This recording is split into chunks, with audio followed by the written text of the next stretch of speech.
Hormones do not cause breast cancer. A presentation by Professor Gershom Zajcek, Faculty of Medicine, Hebrew University of Jerusalem. Introduction. Today I intend to describe the role of sex hormones in breast cancer. Medicine, and particularly oncology, spread the false notion that sex hormones cause cancer, which is wrong. The role of sex hormones in breast cancer was thoroughly examined last century. Most of these studies are generally ignored, particularly when treating breast cancer. First, some outline of histopathology of the breast. Here is a schematic drawing of the breast gland unit. It consists of a duct and an acinus. Acinus produces milk, which is collected and conveyed through several ducts to the breast nipple. All cells of this unit are progeny of one stem cell. Evolution of the breast unit. Stem cell was formed during embryogenesis and remained dormant until puberty, when sex hormones woke it up and it began to proliferate. First, stem cell progeny became an excretory duct, and their progeny became the acinus. So you have here the evolution, schematic evolution of the breast glands in a young girl. You see here are the two stem cells, or one stem cell which was there until puberty, and then it started growing. These cells are the progeny of the stem cells and gradually differentiating until becoming the acinus, which is capable of producing milk after pregnancy.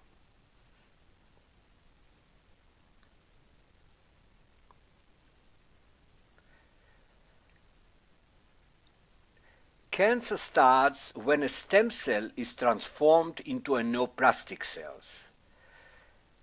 It is known also as clonogenic stem cell.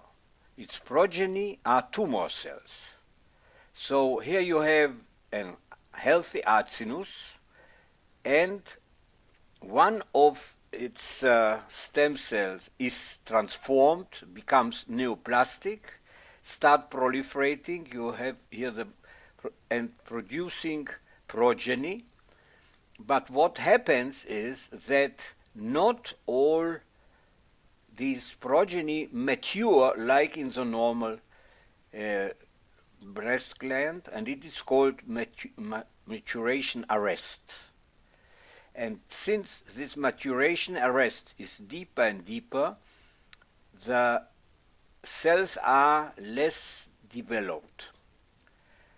So neoplasia is driven by two processes, maturation arrest and rising cell proliferation, which is schematically described here. When a cell is born, it starts differentiating. During neoplastic progression, cells fail to fully mature and remain undeveloped or young. With time, maturation arrest starts earlier and earlier in their life, and they proliferate faster and faster. Since tumor is composed of ever younger cells, its appearance or structure de-differentiates. So we have here, because of the maturation arrest, the tumor is de-differentiating. But the de-differentiation is of the entire tumor. The cells themselves don't differentiate, they simply do not mature like in the normal gland. Here you have the confrontation between normal and neoplastic evolution. On the left, you have the breast unit evolution, and on the right, you have the neoplastic progression. Tissues are composed of units whose cells are progeny of a stem cell. So even during neoplastic progression, the tumor is composed of units which are dedifferentiating.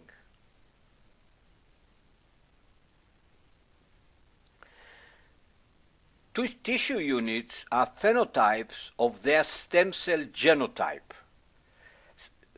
The stem cell genotype of each unit drives the phenotype. So cancer is actually a stem cell disease because the phenotype is always short-lived. Only the stem cell of the tumor remain there all the time, and they are evolving.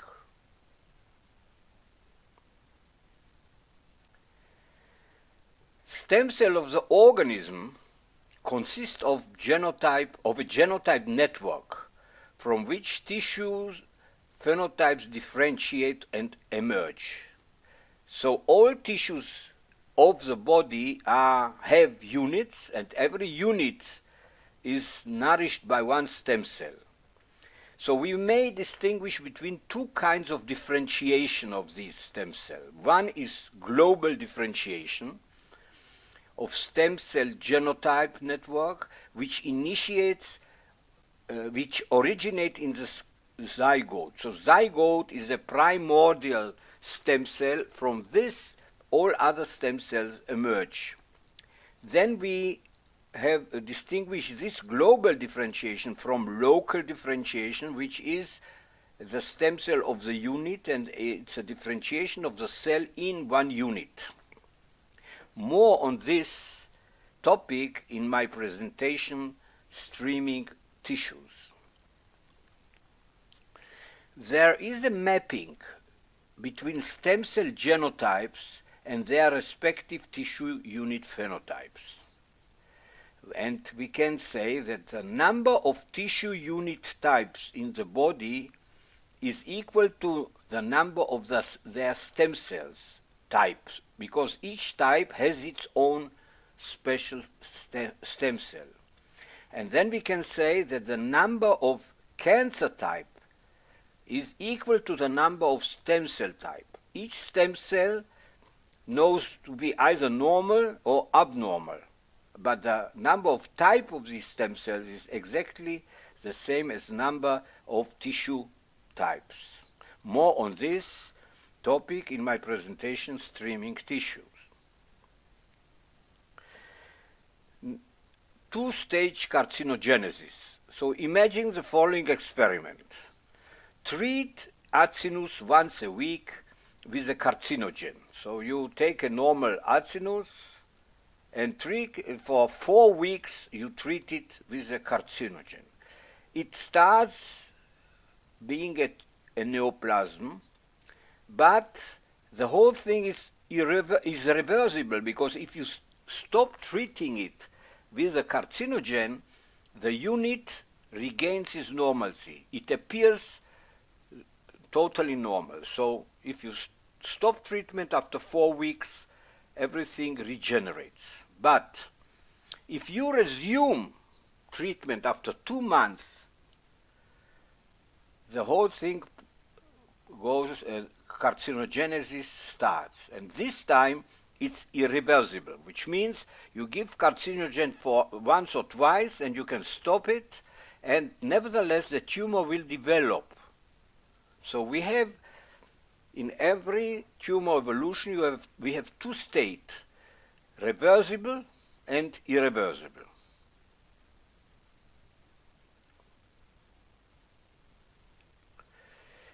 Another experiment. Again, you start treating the acinus once a week with a carcinogen for 4 weeks. So we know already that it is a reversible carcinogenesis. But when you continue, instead of treating the acinus with a carcinogen, you use a promoter. A promoter is a substance which is not carcinogenic. And you see here that the promoter can drive this neoplasia exactly like a carcinogen, and it goes through reversible phase and irreversible phase.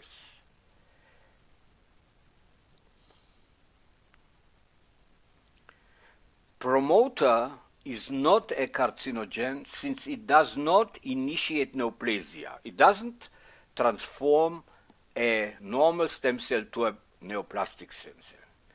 Promoter may promote neoplasia only in carcinogen-initiated stem cell.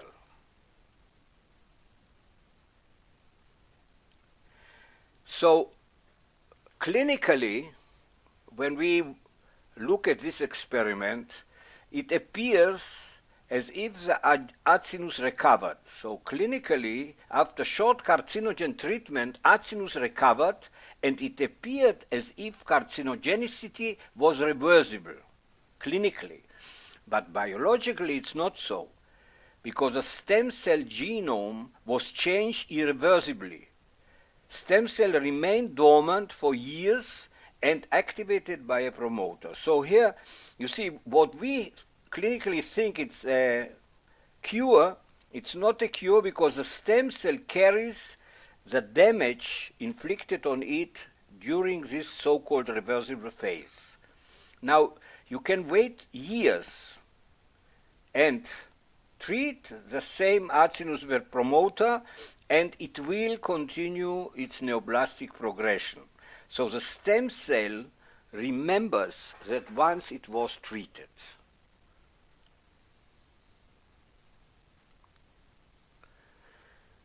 Estrogen is a promoter.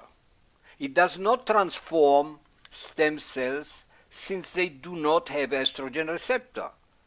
Estrogen is only a promoter and does not initiate neoplasia by definition. It cannot transform a stem cell. So you have here the same experiment. You start with a carcinogen, you can wait for years, and then if you give estrogen, which is a promoter, the whole thing goes toward neoplasia. But if you stop the promoter, you get most of the time a clinical remission.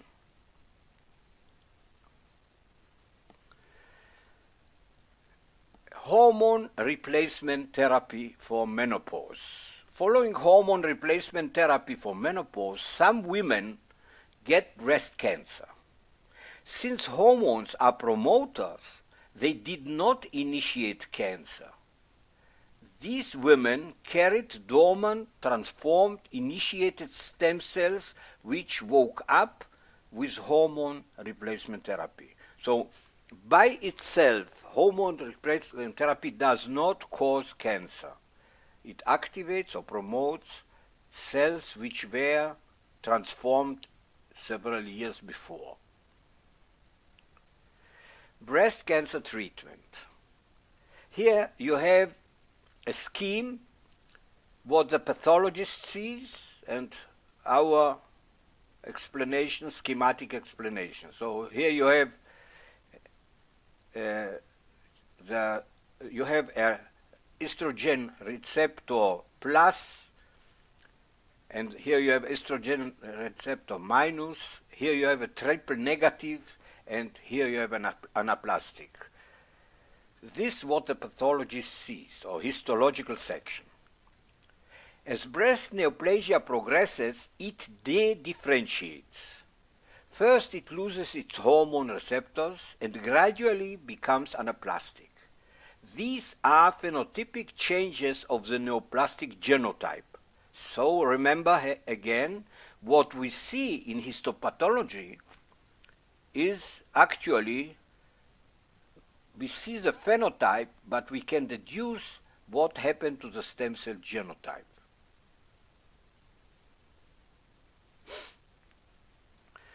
Personalized medicine regards each stage as a different disease and fails to realize that these are states of one evolving cancer. I discuss it in another presentation called All Cancer Evolve Along the Same Trajectory, and the same applies also to breast cancer. The same fallacy is propagated by genome statisticians who fail to realize that the continuous change in the phenotype is a manifestation of a continuous change in the genotype. What they see is a continuous change of genotype. Yet they regard each state as a different disease or different cancer. Anti-estrogens. Since estrogen promotes tumor growth, anti-estrogen may retard it. There are two kinds of anti-promoters. Tamoxifen, which is estrogen receptor antagonist, and exemestane, or aromazine, which is an aromatase inhibitor. While tamoxifen antagonized local estrogen receptor, aromazine treatment causes an estrogen deficiency disease which affects many functions of the organism, and it has many bad side effects. So they are not equal. And aromazine causes a disease with some symptoms like hot flashes, fatigue, headaches, night sweats, and so on. And what's most disturbing is the testosterone imbalance, depression. So this you have to remember when giving a patient aromazine. You initiated an aromazine disease. Therefore, aromazine should be forbidden. You may treat a woman with estrogen receptor with tamoxifen, yet when it fails, do not switch to aromazine as most oncologists do. Continue with chemotherapy. Generally, when a tumor recurs, even tamoxifen is of no avail. It should not be prescribed to a patient with recurrent disease.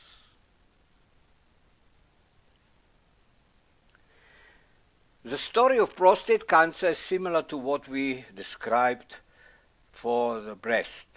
The exocrine prostate gland evolves like the breast gland, and so does its cancer.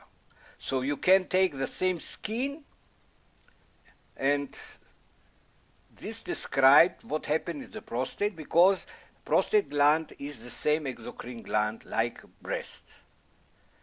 Yet, the prostate cancer reveals to us an important fact which applies also to breast cancer. Every second man, aged 65 years or more, has a dormant prostate cancer. I discuss it in another presentation, which is called Overdiagnosis and Needless Treatment. Since breast and prostate glands are similar, we may expect that some women carry dormant breast tumors which do not require treatment. And indeed, a Norwegian study shows that in about 20% of women whose cancer was detected with mammography, tumor regresses. I described it in a presentation, Regression of Breast Cancer Following Mammography. So you have two systems here, prostate and breast, and they are analogous. So what you detect in the breast cancer applies to the prostate cancer, and what you detect in prostate cancer applies to breast cancer. And in prostate cancer, we know that 50% of all males carry dormant prostate, and apparently many so-called small tumors which are detected by mammography are actually dormant, and we don't know how to distinguish between them and non-dormant. The aromazine folly of breast cancer treatment is repeated also in prostate cancer. It is called androgen deprivation therapy. Let's remember that androgens are promoters and not carcinogens. Here are some dangerous anti-androgens with grave side effects. Symptoms. reduced sexual desire, hot flushes, sweating, breast development, gynecomastia, lethargy, fatigue, etc. Osteoporosis. This is called androgen deficiency disease. Androgen deficiency disease is a systemic disease which affects many functions of the organism. These drugs ought to therefore be forbidden. Nevertheless, many oncologists will recommend it. Yet, sooner or later, cancer will recur since resisting treatment. Now it is called castration-resistant prostate cancer. I wonder why call it castration-resistant. It does not respond to androgen deprivation since it lacks androgen receptors.